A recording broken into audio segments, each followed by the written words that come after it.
Hi, Glenn. Hi, it's great to be here. Yeah, a long time since we've talked. Yeah, it is. That's actually an inside joke. But I should tell our podcast listeners that you're Glenn Reynolds, I'm Robert Wright, you are the mighty Instapundit, and I think that's the way they refer to you around Tennessee, right? Everybody. The wife, the child. All of them. All of them. Strangers on the street. Yeah. Well, thanks for doing Blogging Heads TV.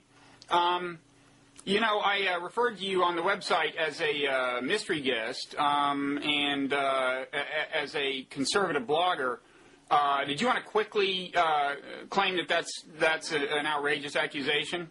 Well, you know, enough people have made it. It can't be that outrageous. But, you know, in the 90s, I was considered a quirky liberal. And I think if it weren't for the war, that's how people would think of me today. I mean, on all the sort of hot-button social issues, my positions are pretty much those that are identified with the left.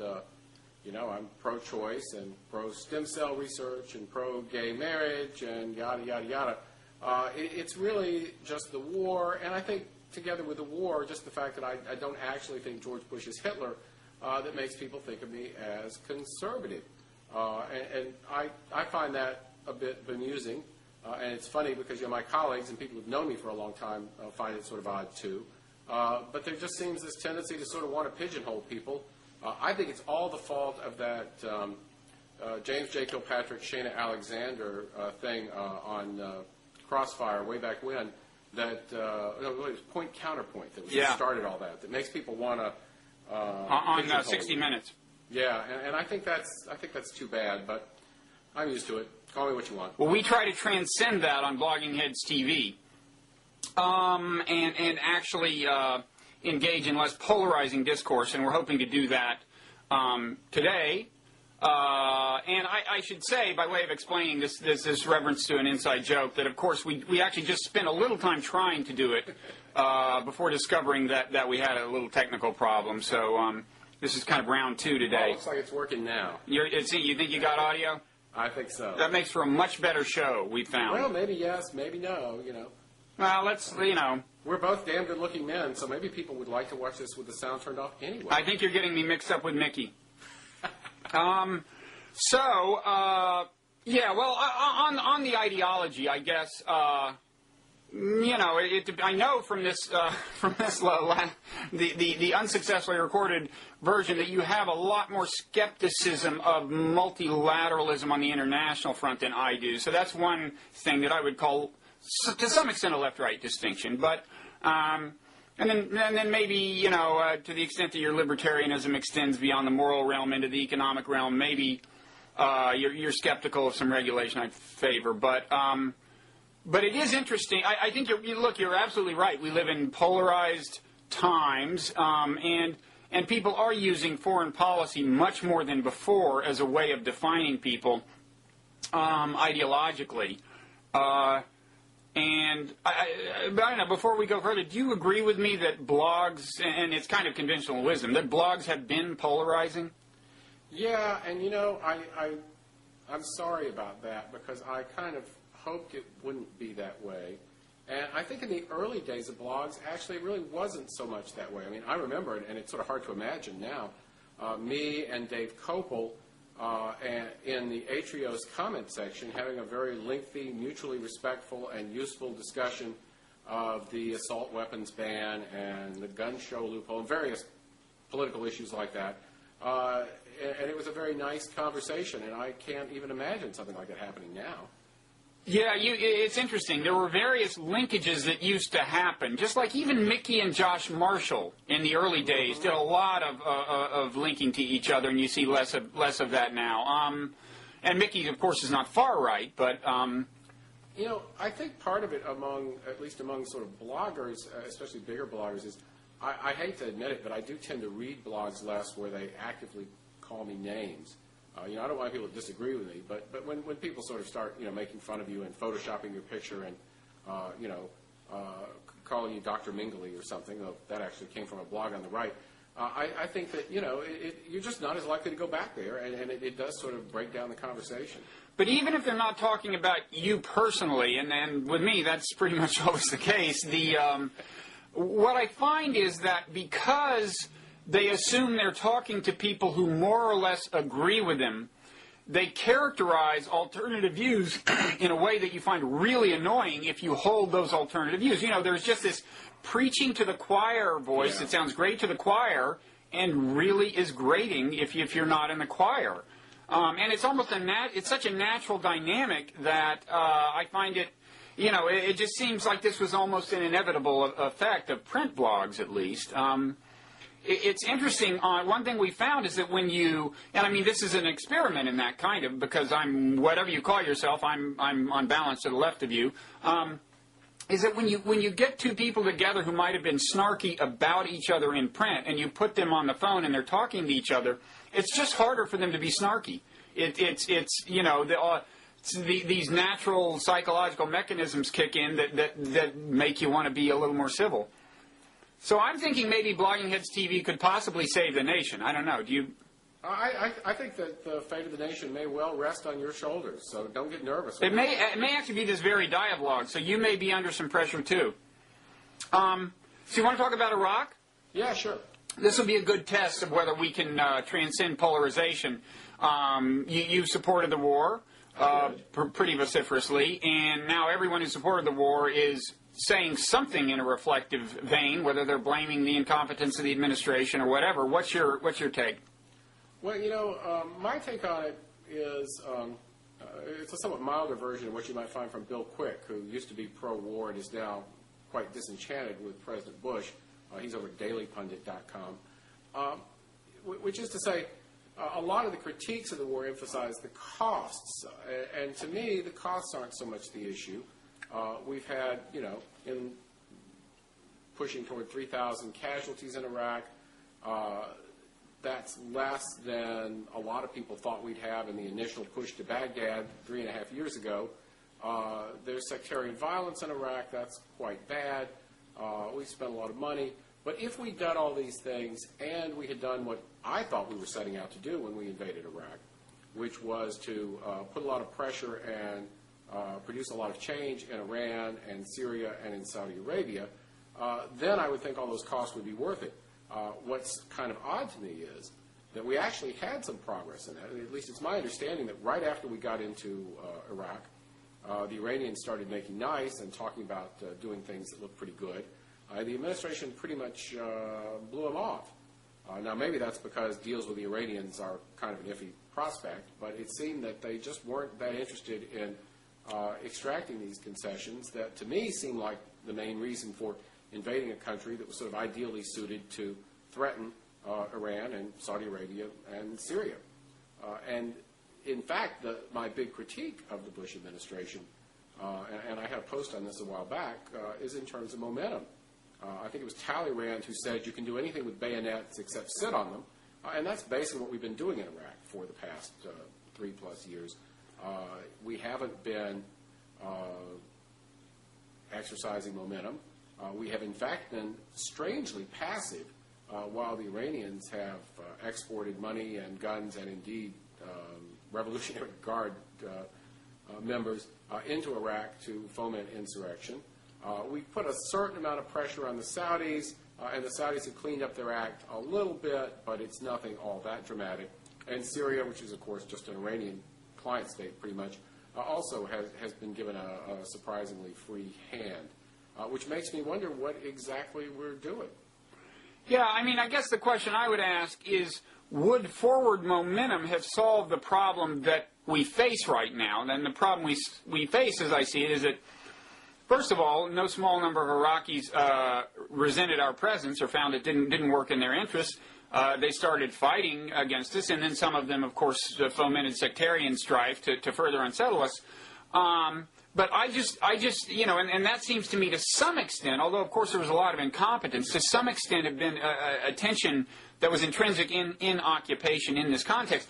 And although I can see how a more competent occupation might have to some extent moderated the problem, what I don't see is how moving ahead more aggressively, sustaining the momentum in the sense that you're talking about toward neighboring states, would solve the basic indigenous problem we face in Iraq.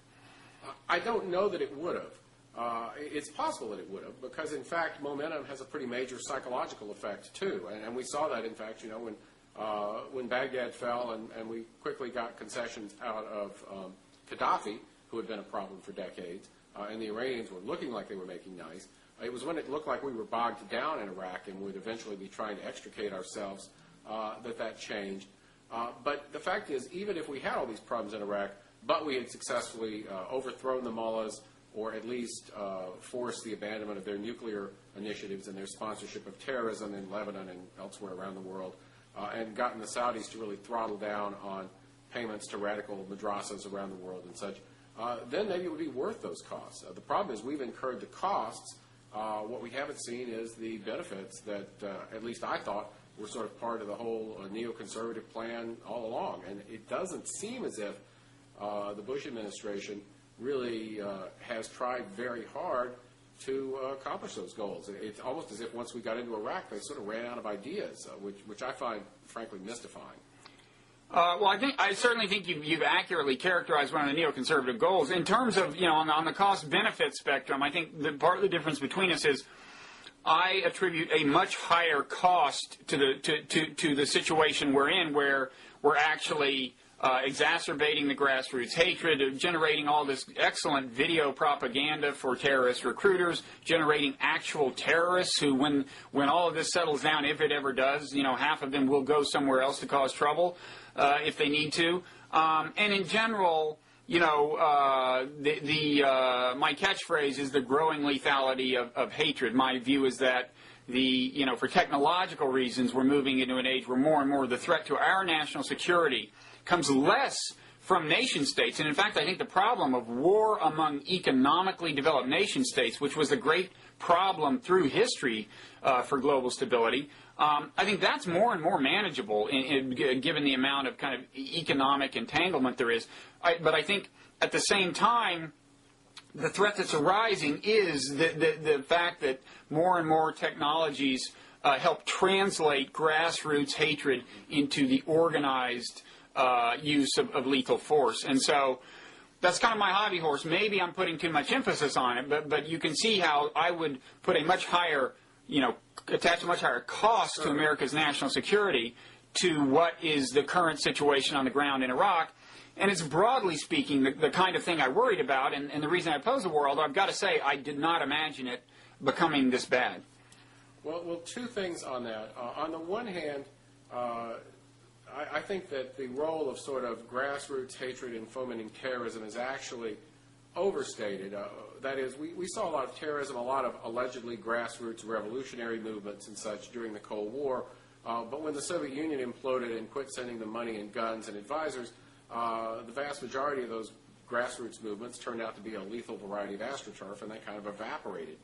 On the other hand, I think in a way you're being too optimistic on the sort of grassroots hatred front, which is to say, if you've got a world population of, pushing 9 billion, and it only takes a few thousand people to make a very troubling and dangerous terrorist movement, then, it almost doesn't matter whether 40% of the world hates you, or 20%, or 10%, or 1%.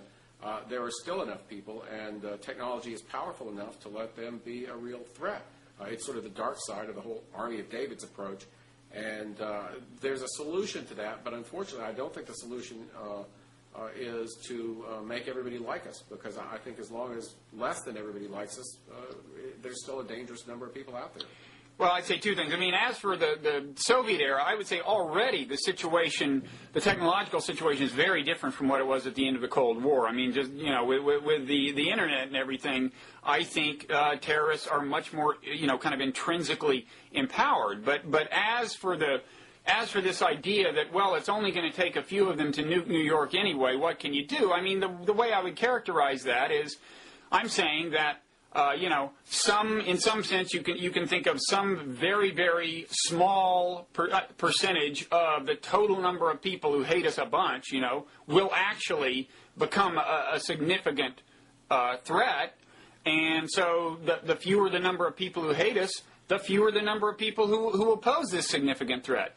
And, even should it come to New York getting nuked, that's better than New York, San Francisco, and L.A. getting nuked. I mean, I just think if you assume that there is something like a fixed ratio in the modern world between the number of people who hate us intensely and the degree of the terrorist threat posed, and I don't see any reason to doubt that that's more or less the relationship, then obviously by shrinking the number of people who hate us, you're shrinking the terrorist threat. And of course, my argument is we haven't seen anything yet. I think, if anything, the drift of technology is going to make the problem more acute.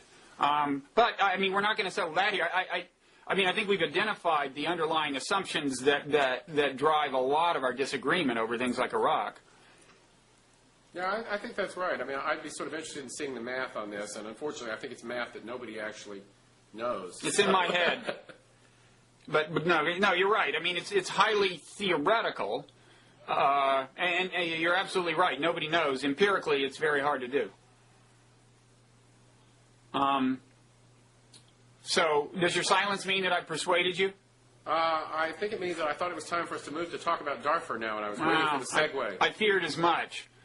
I think you and I both agree that something should be done in Darfur. Now, is your argument more moral or more in terms of America's national interest?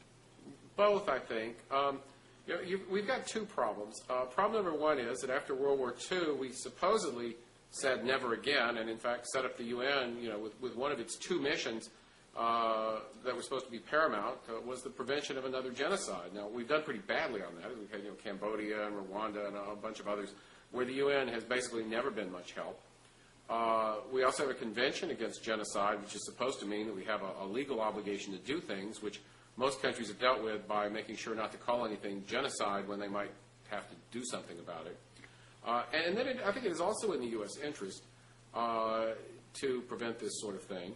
And it's certainly in the U.S. interest to prevent, a predominantly Muslim state from becoming a particular hellhole of anarchy and mass murder. What we can do about it, that's iffy. Somebody whose opinions I respect a lot is Jim Dunnigan, who's a military analyst who publishes strategypage.com. And he's not extremely enthusiastic about the prospects for actually being able to do a lot there. You could send special forces and trainers and weapons to help the massacrees not be massacred or at least fight back. There's some other things you can do. To actually send a lot of troops there is a terrible logistical problem because it's a long way from anywhere and it has no infrastructure. You have to basically bring and build everything. And we're kind of busy right now. But there are certainly some things that we could be doing. And I think if we tried harder, we could probably think of some others. Yeah, well, I think really dealing with the problem would take a larger and more dramatic use of force than most people are contemplating. And I think maybe part of the reason it doesn't happen is, yes, it would be in our national interest to solve the problem and in the national interest of European nations and so on, because the kinds of problems that could ultimately emerge from a collapsed state could come back to haunt any of us. The problem is that it's not so manifestly in the national interest for any of us to kind of do the lion's share of the work, or certainly not all of the work, and so it becomes kind of a classic collective action problem. I see more and more of these problems kind of emerging, and that's one reason I'm very big on, A, multilateralism, and B, a certain amount of institutionalized multilateralism. I mean, I think either the UN or some other international body should acquire some sort of, permanent apparatus for dealing with things like this, and you have to set it up so that it's not the ability, the capability isn't deployed casually. But on the other hand, when something like this happens, it's clear why it would be much better if you had something in place than if you just sit around and scratch your head. I mean, I think that's right, and I think it is a collective action problem. The trouble is the classic solution to a collective action problem is coercion, and there's nobody in a position to be coercive here. You can get people to cooperate on things that aren't very expensive or where the benefit to them is really obvious in the absence of coercion. It's usually pretty hard to get people to do things that are expensive for them where the benefit is kind of diffuse when there's not any. Some of the national greatness conservatives even, I think would be troubled by the notion of setting the United States up as a global empire to coerce people to deal with things like this. And failing that, it's sort of hard to see what's going to do the job. Well, yeah, I mean, especially in an age when, I would say power is becoming more diffusely distributed with the rise of China and so on. And that's why I think the model of unilateral coercion is just not going to work. I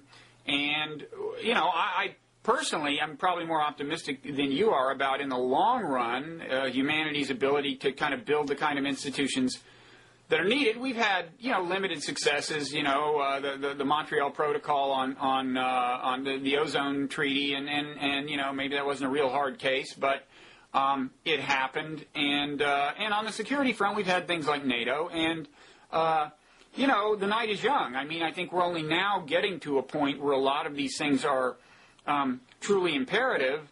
And, so it's kind of natural that we wouldn't have happened on the magic bullet right away. And it's a very difficult problem. But it's also the reason I deeply regret that George Bush has been the president since 9/11. I think he was just exactly the wrong guy. I think somebody like an Al Gore could have seized the moment to do some real international institution building. And, of course, Bush's instincts were exactly the opposite.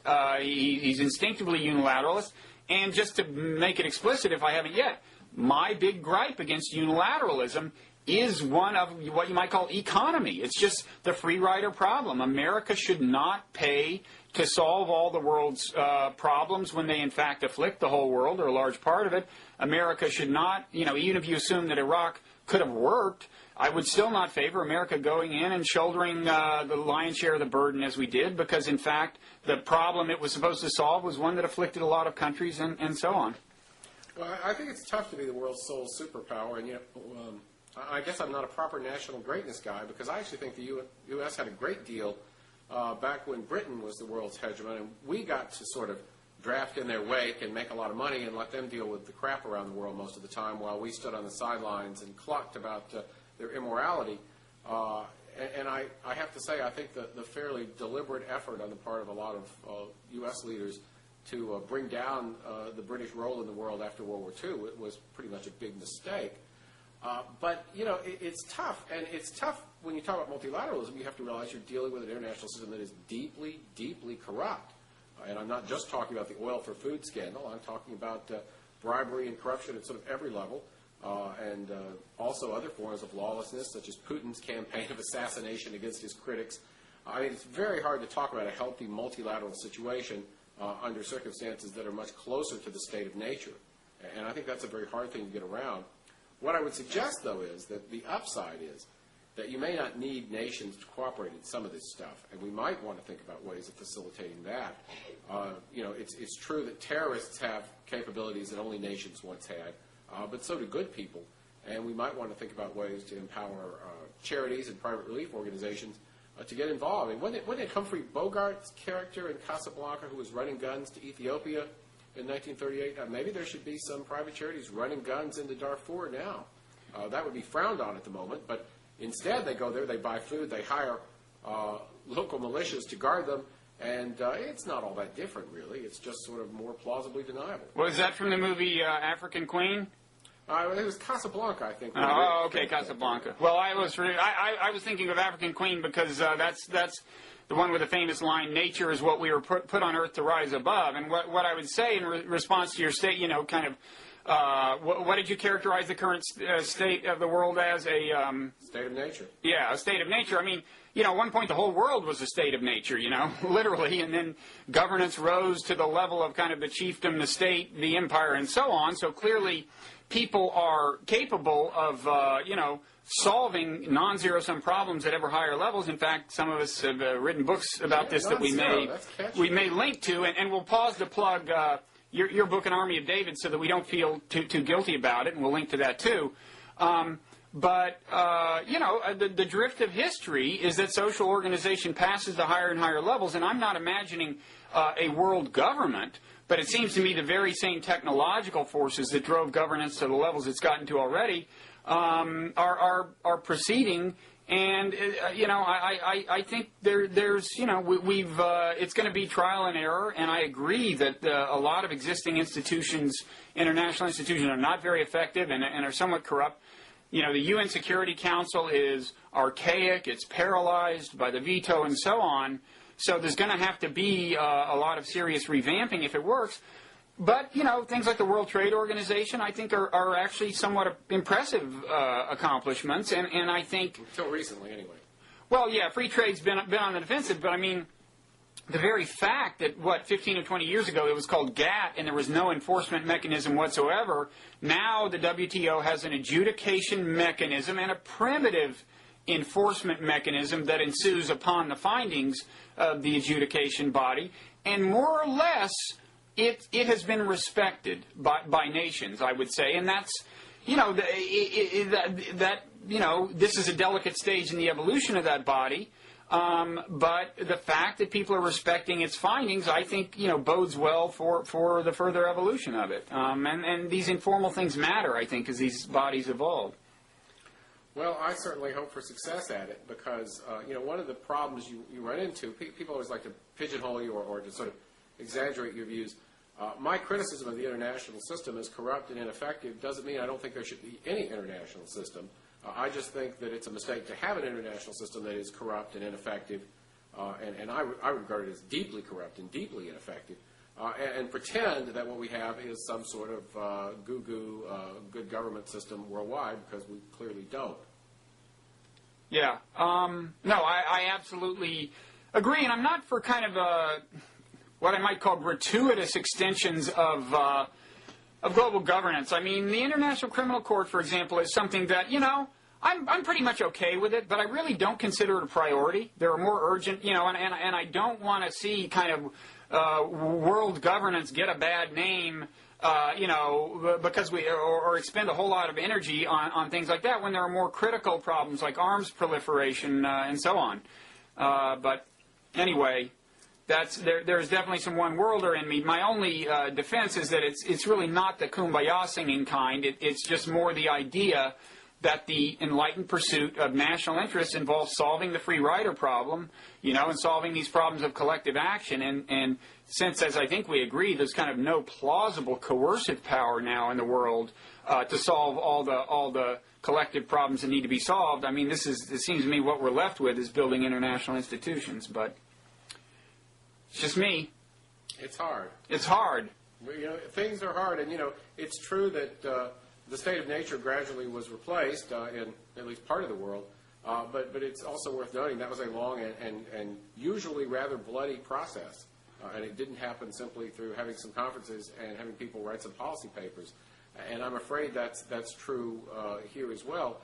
That it's very difficult to get to a stable, civilized state, and it's not something that necessarily happens naturally or without a lot of transitional costs, to put it in the most bloodless possible way along the way. Yeah, no, my assumption is just that the less clearly we understand where we need to be headed, the more bloody it's going to be to get there. But possible. Yeah, you're right. I mean, I think we both probably feel that the amount of technological flux we're seeing now is to some extent intrinsically destabilizing. I'm amazed that the world's as stable as it is in a certain sense, given that this change in information technology, which you're a big part of. I mean, you exemplify, successful bloggers exemplify a kind of sudden and radical decentralization of power. And if you look at times in history when that's happened, like after the invention of the printing press, where you got the Protestant Reformation, which I would, to a considerable extent, attribute to that technological threshold. It's almost amazing to me that things aren't worse. I don't know. No, I think you're right, and it's funny. In fact, the sort of comforting thing is when you read the gloom and doom you see on some blog sites, and then you think about the dystopian scenarios that people were painting for the early 21st century back in the 1970s and 1980s, life looks pretty good. There's a book, one of my University of Tennessee colleagues, a guy named John Manship White, who was best known as a screenwriter, wrote a book with Robert Conquest in, I think, 1981 or something like that, called What to Do When the Russians Come. And I think it was actually a bestseller. It was serious advice on what to do when the United States was conquered by the Soviet Union, and based on what had happened in Eastern Europe and stuff. And, lots of people bought that and believed it. And, well, we've done a lot better than that. And when I see a lot of gloom and doom scenarios, which you do a lot, in some of them I should be buying a burqa, not even for my wife, for me, within the next 2 or 3 years because of the Islamist takeover. I kind of remind people of that. Yeah, no, I think it's true, and I think I myself have a little bit of an alarmist tendency that I need to suppress. But I guess I think that more bad things have happened from worrying too little than from worrying too much. Maybe, although maybe it's a close call. I don't know. What do you have time for? Anything? You got to go, or? No, let's talk about the blogger stuff a little bit. Okay. I got a few more minutes. This is bloggers as political operatives, or bloggers as overburdened, or what? Well, let's do both. Bloggers as political operatives are something that sort of interests me because when I first started blogging, which is now well over 5 years ago, the notion that anybody would hire a blogger seemed absurd. I mean, why would you hire a blogger? It would be like hiring an accordion player for your political campaign. And now, of course, you have the New York Times just posted this list of a bunch of bloggers who are getting, some of them pretty big bucks, to work for political campaigns. Some people like Danny Glover at the National Journal are suggesting that there's some real conflicts of interest for bloggers. And, he's been sort of analyzing what bloggers post about different candidates in connection with who's paying them and who's not. And he sees it as a pretty corrupting effect. I'm a little more relaxed. My feeling is sort of as long as there's disclosure, it's not that big a deal. But there's definitely a lot of it. And, I think George Allen might have won if he'd had a blogger hired before he got in deep macaca instead of waiting till afterward. And so, there's probably some benefit to it. And is your feeling that as long as there's transparency, there's nothing wrong with it, or what? Yeah, I guess that's my take. Bloggers bring two different kinds of things to a campaign. One of them is they bring somebody who understands the Internet and understands how fast this stuff can move. And a lot of campaigns, particularly I think for some reason the Republican campaigns, still really don't get that. And that's why I say, when George Allen hired a blogger named John Hinkey, his reaction to stuff got a lot better. The problem is it was already too late. He was screwed. On the other hand, there's the argument that you hire a well-known political blogger as a consultant, and then they start writing nice things about you, and their readers think it's because they like you. And I think transparency is the answer to that. When you read something about somebody on a blog, they shouldn't be hiding the fact that they are, being paid by you. I don't think people have to put that in every post. I mean, I don't think it, I wrote a whole book about the absurdity of overly detailed ethics rules. But I do think you shouldn't keep it a secret. I mean, one of the blogs in South Dakota that was involved in the Senate race there was getting paid by the bloggers were getting paid by the Thune campaign, and they didn't say so, and they really should have. Yeah. No, the good news, I guess, is that it's the world is more transparent. I mean, it seems to me harder and harder to keep secrets. That's good news and it's bad news. I mean, I kind of have a fondness for privacy, but it does seem to me that any blogger would be a fool to conceal some kind of financial relationship like that. Here we go. Okay, never mind. I really think that you've got an interesting phenomenon, of less secrecy, and I think that it is not always good. I mean, Irving Goffman, the sociologist, wrote way back in the 60s that everybody needs a backstage, a place where they don't have to be in public, where they can sort of let down their hair and say what they really think and stuff. And, that backstage is getting harder and harder to come by now. Back to something we were saying earlier, I guess in some ways the hope is that more than we realize, the solutions to the problems that I worry about in terms of the growing lethality of hatred and terrorism and blah, blah, blah, will come in this form, that the world will be so transparent that it will actually be in some ways harder to mount, a terrorist effort of any magnitude. But we'll see. I think it's hard to imagine that transparency not coming at the cost of our privacy to some extent. And that's why, that gets back to my hobby horse of like reducing the amount of hatred in the world. It seems to me there's a kind of, the traditional trade-off between security and liberty, or including privacy, is to some extent can be recalibrated in the modern world depending on how many people there are who are hateful enough to want to commit the terrorism. The fewer of those there are, it seems to me, the more security we can have without giving up the privacy. And that's I don't know. I'll put that in mathematical form at some point and email it to you, I guess, and see if you... I think it's right, although I think we have to realize that hatred isn't merely a byproduct of actions. For some people, hatred is a lifestyle. They like to hate people. It gives them meaning, and they'll find a reason to hate people no matter what they do. And I think that's, that's why you can only do so much to reduce the amount of hatred. It is also, as you suggested, with regard to the polarizing effect of the blogosphere, it may be that some of the new technologies actually make that worse. I think that it cuts both ways, but I think that's something we have to worry about as well. And maybe that's a good time to transition to the blogger burnout topic. Yeah, I'm feeling a little burned out now toward the end of round 2. Yeah. Are you about to whine about how unfairly burdened you are by success and fame? No, but it is funny that you do start to feel like you have a real obligation to keep up on the news, and I don't mind that. I watched the news before I blogged, but it is sort of funny that it starts to feel like an obligation.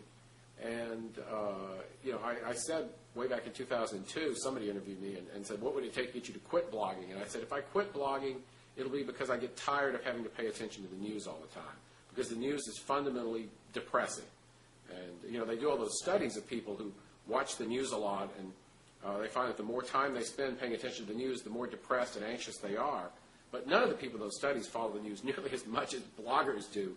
So it's a massive mental health experiment here that we're doing, and I'm certainly not in the control group. Yeah, I must say I often wonder how you keep it up because of the frequency of your posts, and to some extent, I think your secret is you don't try to turn everything into an essay. You're willing to link to something you like and say, here it is, and comment on it briefly. But still, I wouldn't want that burden myself, I think.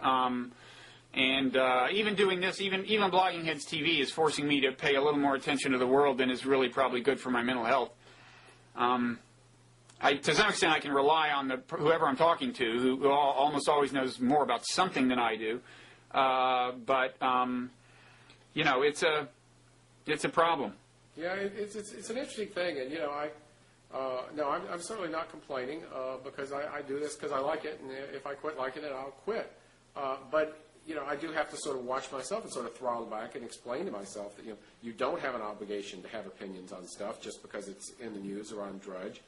You don't even have an obligation to read about it if you don't want to. It's a hobby. And sometimes, I'll stop, and that's why I blog about, things like science fiction or digital cameras or food or whatever, just because, you can only blog about serious stuff so much. I know Ann Althouse likes to blog about the reality TV shows, and it's the same kind of thing. It sort of lets you rest your brain and cleanse your palate and not always be focusing on the stuff in the news that's kind of negative and stressful and depressing. It's funny, before you mentioned her name, I was thinking of her because of the way you were talking about blogs, because her blog, more than many, I think, is kind of an extension of her lifestyle and her persona. And I think that's the psychologically healthiest way to do it, probably. I agree. If I ever have a blog, it'll be all Bob all the time. So what do you think? Are we about fatigued enough to... I think, especially given that this is round 2, this is time to say goodbye. It probably is. Now, I want to tell you, my big concern is that, of course, we know what the term Instalanche means. You link to somebody and steer a massive wave of traffic to the site. My fear is that you'll do that to this, and then the viewers will be disproportionately pro-Glenn. And so in areas where we've disagreed... like Iraq, say, they will go down to the comments section and cheer you on, and the naive reader of comments will think that that's because your argument's overpowered mine. Well, you've just solved that problem by explaining the phenomenon. Yes, although I would say that I don't mean to discourage you from linking. So okay. Such is my largeness of heart that I would permit that. I appreciate that. That's very big of you. Okay, well, thanks, Glenn. Thank you. Let's do it again. Okay. See you around. All right.